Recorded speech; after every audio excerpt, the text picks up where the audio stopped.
نحمدہ ونصلی ونسلم علی رسولہ الکریم اما بعد فاعوذ باللہ من الشیطان الرجیم بسم اللہ الرحمن الرحیم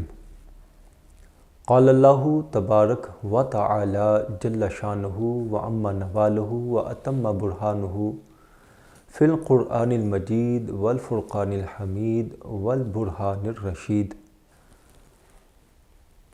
فاسألوا اہل الذکر ان کنتم لا تعلمون صدق اللہ مولانا العظیم وصدق رسولہ النبی الکریم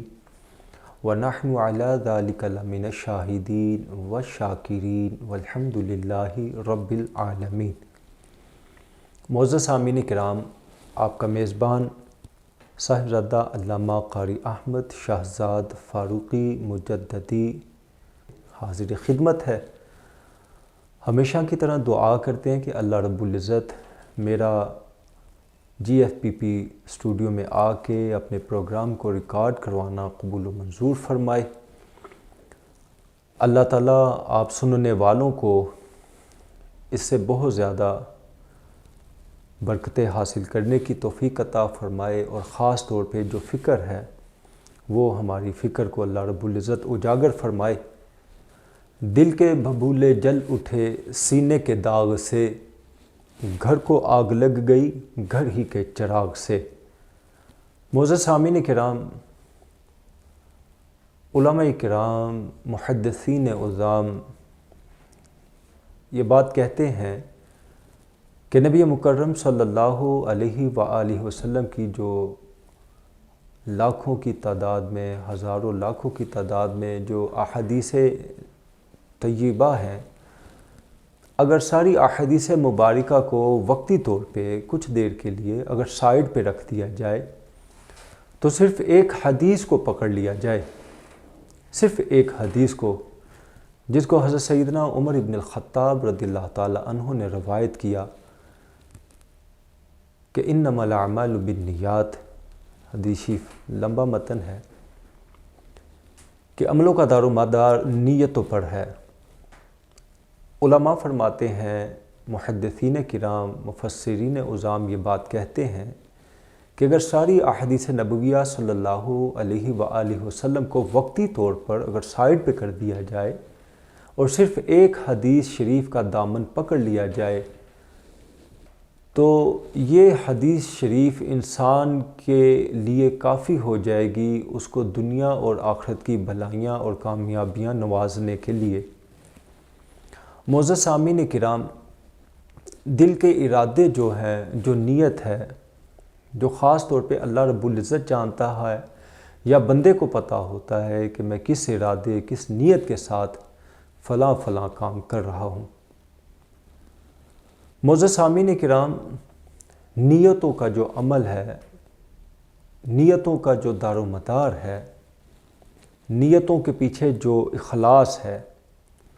وہ انسان کے ظاہر کے کام میں بھی بہت مداخلت کرتی ہے۔ ایک بڑا خوبصورت واقعہ آپ کی سماعتوں کی نظر کرتا ہوں،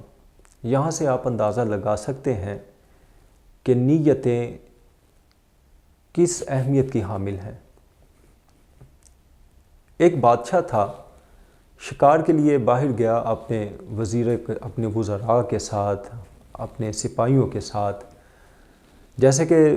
بادشاہوں کی سٹوریاں آپ پڑھ چکے ہیں، سن چکے ہیں کہ شکار کے بڑے شوقین ہوا کرتے تھے۔ تو بادشاہ اپنے وزیروں، مشیروں اور سپاہیوں کے ساتھ شکار کے لیے نکلا۔ کچھ ایسا ہوا کہ بادشاہ اپنے مرکز سے، اپنے وفد سے، اپنے لوگوں سے جدا ہو گیا، اور چونکہ وہ بادشاہ تھا وہ اپنے علاقہ کو جغرافیائی انداز میں اتنا نہیں تھا جانتا جس طرح اس کے وزیر اور سپاہی اور دوسرے لوگ جانتے تھے۔ جیسے ہی بادشاہ اپنے وفد سے، اپنے لوگوں سے، اپنے پروٹوکول سے جدا ہوا، علیحدہ ہوا، جب جنگل میں وہ تنہا ہوا تو مارا مارا پھرنے لگا، اور وہ اس راستے کی تلاش میں مصروف ہو گیا جو راستہ اس کے محل کی طرف جاتا تھا، جس کو وہ کھو چکا تھا۔ بادشاہ نے بڑا اپنے اس راستے کو ڈھونڈا، وہ جس طرح چلتا جاتا اتنا ہی اپنی اصل منزل، اپنے اصل راستے سے دور ہوتا جاتا تھا۔ اتنے میں موسم کی حدت کی وجہ سے اس کو پیاس محسوس ہوئی۔ اس نے دور سے دیکھا کہ ایک اس کو باغ نظر آیا۔ جب اس باغ کے قریب گیا تو دیکھا کہ وہ اناروں کا باغ تھا۔ تو اس میں ایک خاتون جو کہ ایک مالی کی حیثیت سے کام کرتی تھی، بادشاہ کے لباس سے، اس کی سواری سے وہ خاتون جو ہے وہ سمجھ گئی کہ یقیناً یہ کوئی صاحب جلال ہے۔ تو اس خاتون نے اس بادشاہ کی، جس کو کہ وہ نہیں جانتی تھی،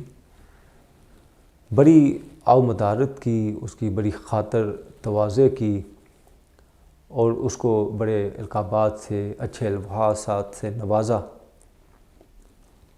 اور کہا کہ آپ تشریف رکھیں، گرمی کا موسم ہے،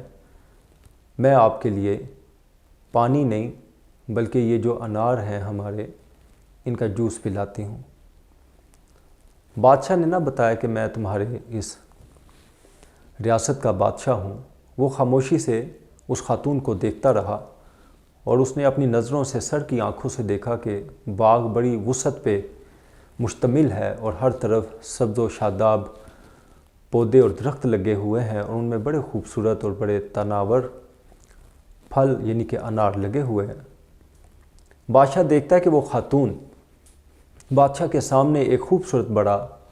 موٹا تازہ انار، صحت مند انار اتارتی ہے، اس کا جوس نچوڑتی ہے تو ایک بڑا گلاس ایک انار کے جوس سے بھر جاتا ہے۔ وہ بادشاہ کو پیش کرتی ہے، بادشاہ پیتا ہے۔ گرمی کی شدت کی وجہ سے، پیاس کی وجہ سے بادشاہ نے جب وہ جوس پیا تو اسے بڑی تسکین حاصل ہوئی، اسے بڑا اچھا لگا۔ تو اس نے اپنے دل ہی دل میں ارادہ کیا کہ میں جب اپنے محل میں پہنچوں گا تو سب سے پہلے وزیر خزانہ کو بلا کے پتہ کروں گا کہ اس باغ کا ٹیکس کتنا آتا ہے۔ میں اس کے آنے والے ٹیکس کو ڈبل کر دوں گا، 2 گنا کر دوں گا، کیونکہ اس کا باغ بہت بڑا ہے اور اس میں جو پھل لگا وہ بھی بڑا صحت مند، طاقتور ہے،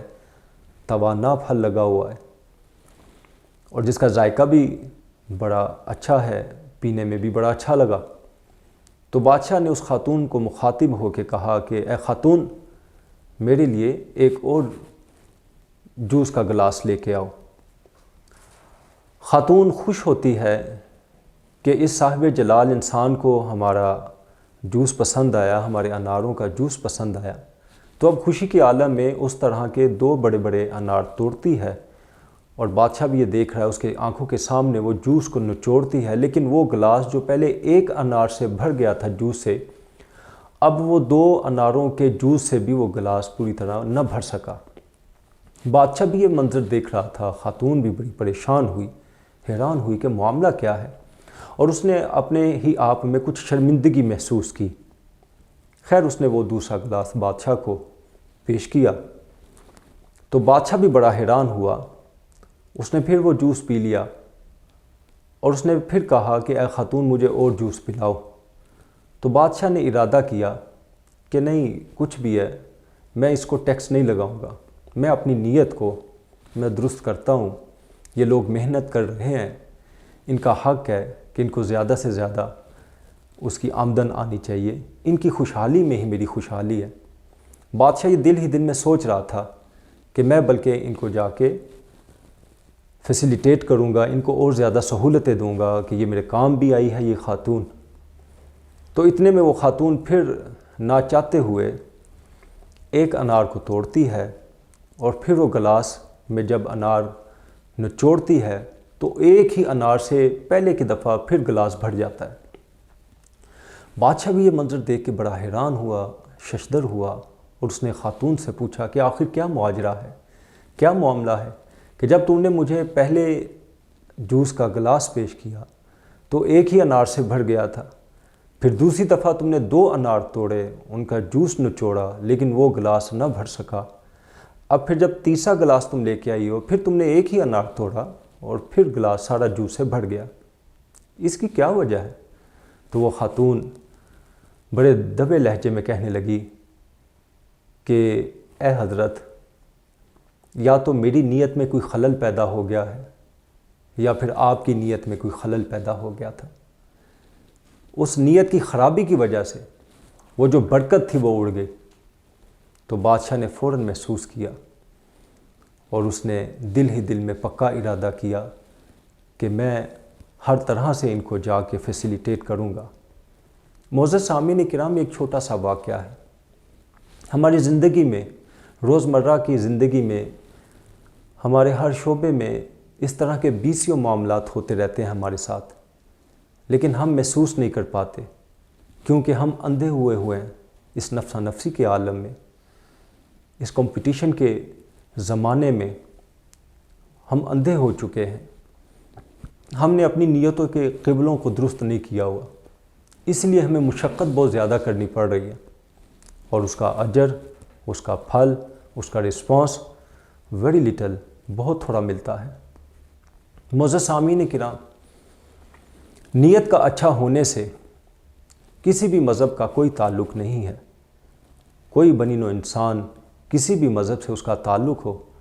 اگر اس کی نیت درست ہوگی، اگر وہ اپنے معاملے میں، اپنے شعبے میں، اپنے کام میں، اپنی رسپانسبلٹیز میں، ذمہ داریوں میں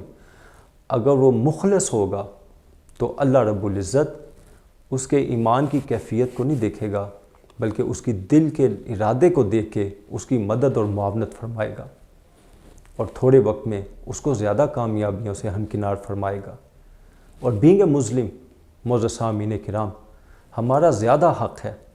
کہ ہم اپنی نیتوں کے قبلے درست فرما کے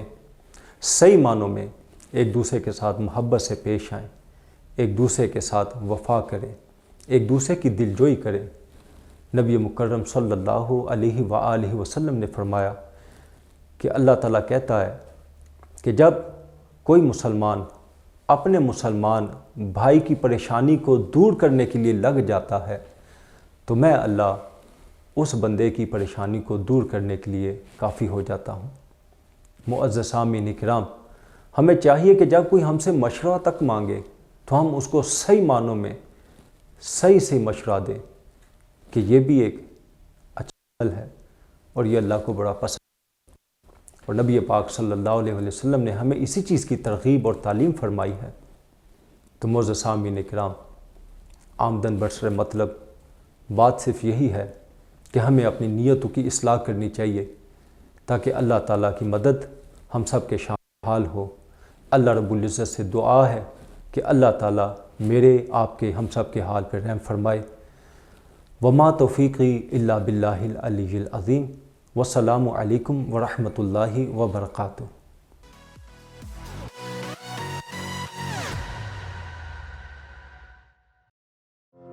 الشفا فیوچر ہاسپٹل گجرانوالہ لایا ہے آپ کے لیے state of the art laser hair removal technology. Fotona laser hair removal کی مدد سے آپ کے چہرے اور جسم کے غیر ضروری بالوں کا محض چند منٹوں میں خاتمہ کیا جا سکتا ہے۔ اگر آپ اپنے چہرے اور جسم کے غیر ضروری بالوں سے نجات حاصل کرنا چاہتے ہیں تو دیر نہ کیجیے، ابھی ہمارے دیے گئے نمبرز پر رابطہ کریں۔